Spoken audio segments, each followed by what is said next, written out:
You're the person right now that can say, I told you so to myriad people, but choose not to.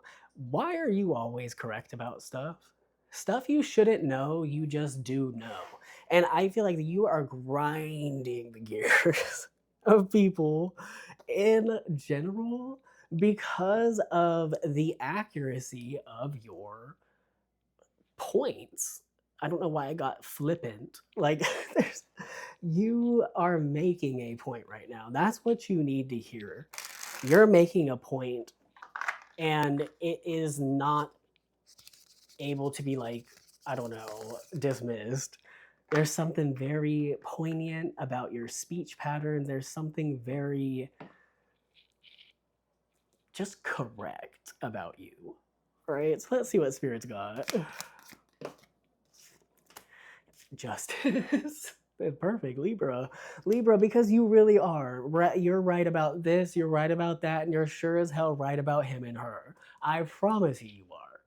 And the cards want you to know, like, you have an intuition. I don't know why I got for the gods. Like, you have an intuition that it really doesn't steer you wrong. I feel like that this comes from a dedication to developing it, but it's like it's become objective, right? Like, of course, not everything that runs through your mind is an objective fact here, but I feel like there's a very massive difference between true intuition and gut feelings. I feel like that the gut feeling is definitely very valid, but it can be wrong. There's something about intuition, though, that isn't wrong because it doesn't come from ego. There's no stakes to intuition. And I feel like that justice is giving me like your intuition is so powerful because it's neutral. It doesn't come with bias or like emotional charge from your own mind. That's why it's so pure, right? And that's why you keep getting put in the position to be like, I told you so.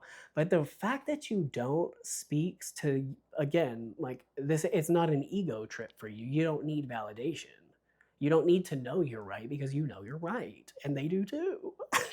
They do too. They do too. I feel like here, this Seven of Pentacles I was about to shuffle. This is a good card. This is giving me the ability to see things for what they are. You're not putting on blinders here. This is very interesting because this would be characteristic of like a stoic, maybe even pessimistic person, but you're not at all. You're a realist while at the same time being of the dreamer quality. You have creativity and pragmatism, and this is rare because those are two different modes of cognition and ways of being.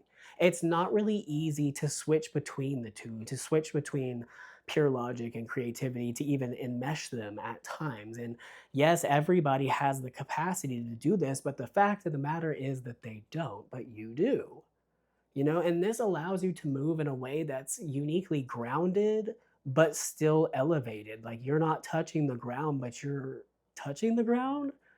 If that makes sense, it's like people see you as, I guess, levitation, but I don't know. Like it's just something where you're defying people's expectations of what a person should be and how much a person should be.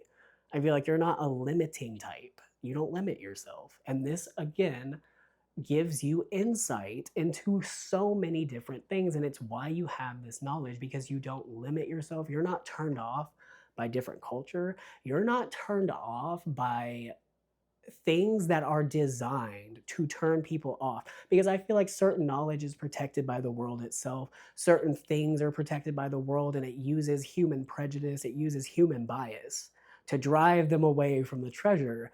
And I feel like that you fully embrace this challenge and have overcome personal bias. You have it, you'll never get rid of it, right? But the important thing about it is the ability to identify what your bias is and what isn't. Where are you being too close-minded, too human in a way, right? And when I say human, again, I mean judgmental, right? And this is not just about people. This is about concepts. This is about different things you can find in different cultures, different parts of the world that have like similarities to them. But again, it's like they're clothed or cloaked in something that would turn somebody off that's not from that culture. Think of like the Percy Jackson thing. You know, in the books, I think it described it perfectly in the beginning, like in The Lightning Thief. He was placed in that family, like him and his mom with that dirty, nasty ass slob man, so that no like supernatural or mythological things could like sniff out that Percy was a demigod, right? So it's giving me that there's certain knowledge that you're tapped into that the world actively seems to drive others away from. This is an exploration into the depths of the mind. That's what I'm getting, and the soul and the universe itself. You are definitely a seeker of some sort, a knowledge seeker. And this is definitely, people know you're intelligent, right? It's giving like you definitely come across as very well spoken, very knowledgeable about worldly topics, but this is something else. I feel like if somebody can catch you in the right mood to where you're like more spiritually open in the moment, right? Like you're tapped in the moment and you're around another person. It's like some of the shit you'll be saying, the truth bombs you'll be dropping, they'll leave there and they'll be like, I did not know this person was into this stuff. They'll be so intrigued by you because you'll just drop it randomly. You're that type of person who you're going to make the small talk. You're really not going to go that deep unless you feel like it, and you're the type of person that will drop it randomly. You'll be in like a group of 5 people, y'all are chatting it up, it gets a little serious for a moment, and you say something, and it's just giving me now there's philosophical conversations, people are talking about aliens, they're talking about all sorts of stuff around you. You are like a key to the mind. You are a like I wanted to compare you to a drug in the way of that you lower inhibition. So you lower people's like tolerance for the mask and allow them to be open, right? Like, oh my gosh. And some people hate you for this, by the way. I feel this is such a beautiful trait, but some people will they'll hate you for this, especially if you can pick up on some shit that they just don't want anybody to know. Whether it's like you notice an insecurity, you notice a hesitation, you'll notice something about somebody and they know you notice. Not everybody else does, though. This is why you have this weird power. And this is why you will literally make an enemy out of somebody because it's like, nah, who do you think you are? How do you know this about me? Why are you picking up this about me? I'm trying to hide this shit. Yeah. Ooh, collective. People get a sense around you. They need to listen to their intuition around you, like you know. You know about them. You know about them. Yeah, look, we get this 9 of Cups. This is, again, inside the road is open. There's nothing impeding the connection or the flow of information that you get. You are like a computer. You're always on. You're always receiving.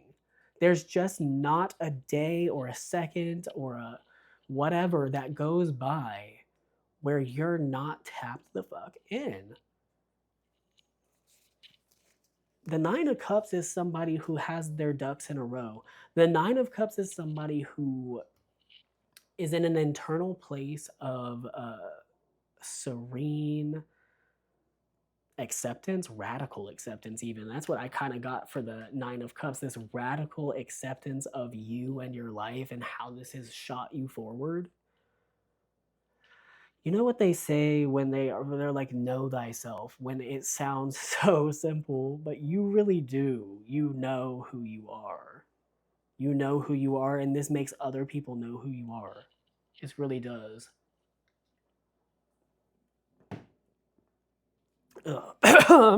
Excuse me. So we got the 9 of Wands. This leads me to a very interesting point. I'm getting the song Risk It All, you know, on TikTok, and they're doing that little like that little dance. Hold on. You're giving me Risk It All because I feel like this is what you're about. People are about to start acting like this towards you. You know, like for as many of them that are freaked out and get angry by you, there's just as many who are tempted, right? And you're not a temptation in the way of you're going to like ruin this person's life or you're just going to be just a, you know, like a bother, right? Somebody who just likes to toy with people, who likes to treat them like little trinkets. You're not like that. But people feel like you'll play with them in a way because of your mind. Like you're not gonna take somebody as serious if they're not on your perceived level. But the Knight of Wands is giving me people. It's coming as a risk that people are gonna disregard that. Like there's something intimidating about a gap of intelligence, but I'm not getting it's like in a way of like you're just more super more capable. It's the type of knowledge that you have that is people are like, you should not know this shit. And like, yes, you're normally book smart. You are, right? But we're talking about spiritual intelligence here, creative, emotional intelligence here. And this is what people pick up on you, right? Like they'll know you're smart by the way that you speak, but everything else they get from just feeling you, you know? And so this, it has people risking it all. They risk their own self telling them not to go after you or not to say hello, not to do this because it's not just, it's not rejection really, because there's just not that many people that are that afraid of rejection. It just isn't, right? What it is though is, can I hold a conversation with this person? What can I say to this person? What can I talk about with this person? Like, would it be okay for me to just go over and make small talk with this person? You give that off. You give off that, like, people don't want to waste your time. So the risk that they take is you feeling like they're wasting your time, even though I feel like you're not like that. Right? Like, I get, like, you're a very warm person. You're not out there really like, impress me, bitch. Impress me, bitch. If you can't do this or that for me, I don't want you. If you can't do this for that for me in the first 5 seconds that I meet you, I don't want you. You're not like that. People would expect that from you just because of, like, you know, you look good. But you're literally the opposite. You'll talk to any and everybody. And I'm not talking about romantically, right? But again, you're not a snob. You're not snobbish, but you have the reasons to be snobbish if you wanted to, even though it would never be okay, right? But, you know, according to the ego in the world, there are elements to where if somebody's got it like that and they're flaunting it like that, it doesn't make it right, but they got it like that. But you're not doing that. You're not. This is what makes people fall hard, right? And this is also what will bring the manipulators to you. They feel like you don't know who you are, but you do. You do, and you give them, you rip them a new asshole. That's all I'll say. Like that. So the spirit want to throw that in there real quick. Like, but that brings us to Temperance. Temperance is such a beautiful card. I just got. I'm getting the Pokemon ability Serene Grace. It's the ability to cure all status ailments like confusion, paralysis, burn, all of that. You're a healing person mentally. Mentally, like, but where does healing start? If you start healing in the mind, the body follows. And it's giving me that, right? Like, not only do you have the knowledge to rip someone a new asshole, you have you have the knowledge to stitch it back up. Like, who are you? Right? This is the beauty of your duality because it is unified. You're not like being pulled from pole to pole. You're just you. And it's all you. The good, the bad, the feisty, the love, the warmth, the sweetheart. Like you are everything. Everything. Everything. Let's get a few more cards. We do have this Queen of Wands. Look, the Queen of Wands. What is the Queen of Wands? I feel like the description I just gave is the Queen of Wands. The Queen of Wands is fully embodied. The Queen of Wands has no inhibition towards self-expression because of the refinement that the Queen of Wands contains, the ability to let the fire rage while not burning down the city and providing warmth to everybody around.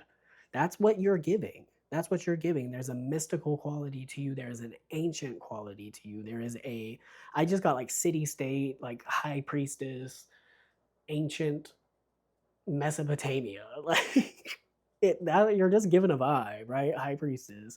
The Queen of Wands is like, the Queen of Wands has the knowledge of magic to them, the occult. The Queen of Wands is specifically witchy. right? Like more than any other royal in the whole tarot deck, the Queen of Wands is the one that taps the most into the mystery, into kind of like the blackness of the unknown, which is where all the magic happens. So it's like you have this ever present feeling of like you're on the edge of something great.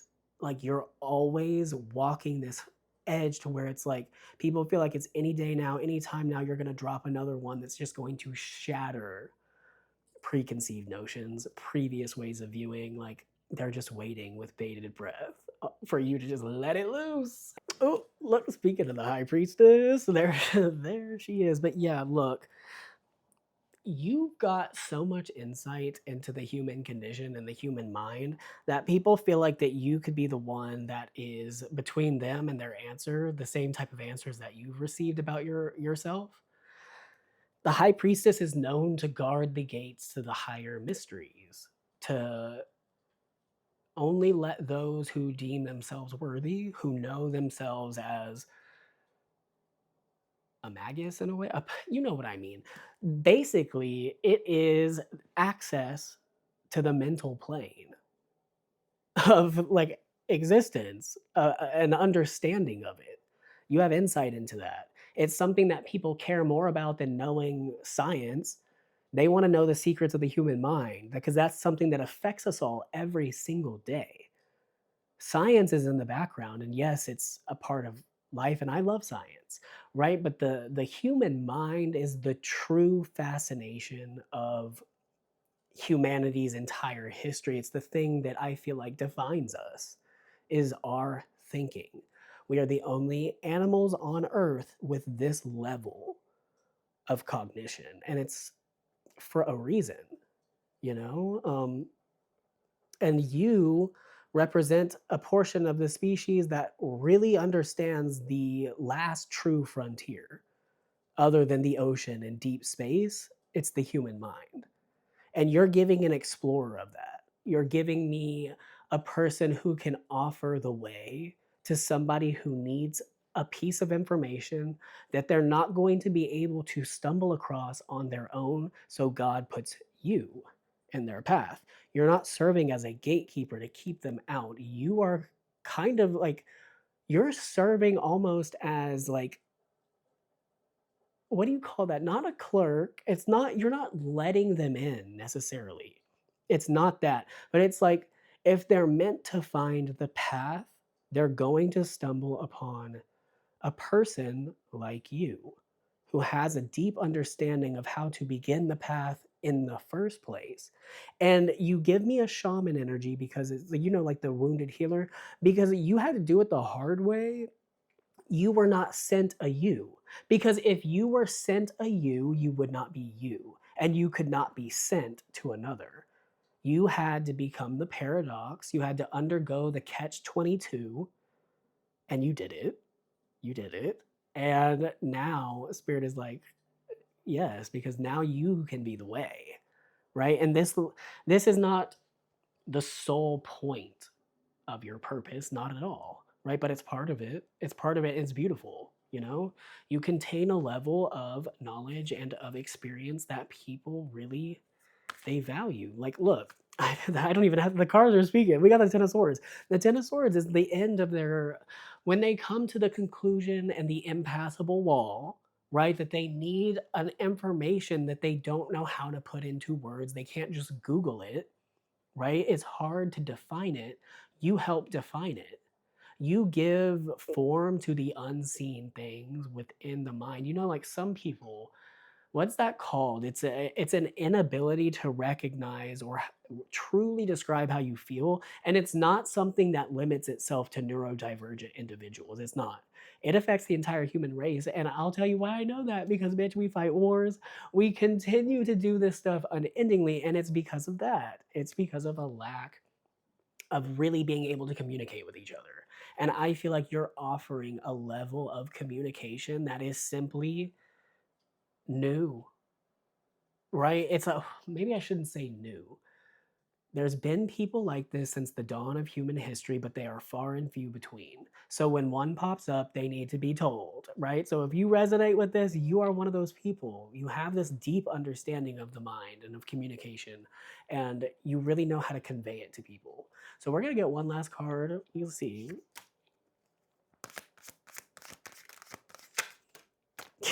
Ten of Cups, that's what I'm telling you.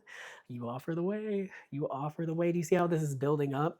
When people's minds have failed them, your ability to understand them from the emotional ground all the way up gives you insight into them and the problems they face. And you faced a lot of these and overcame them, and it's not a coincidence. Nothing is ever a coincidence.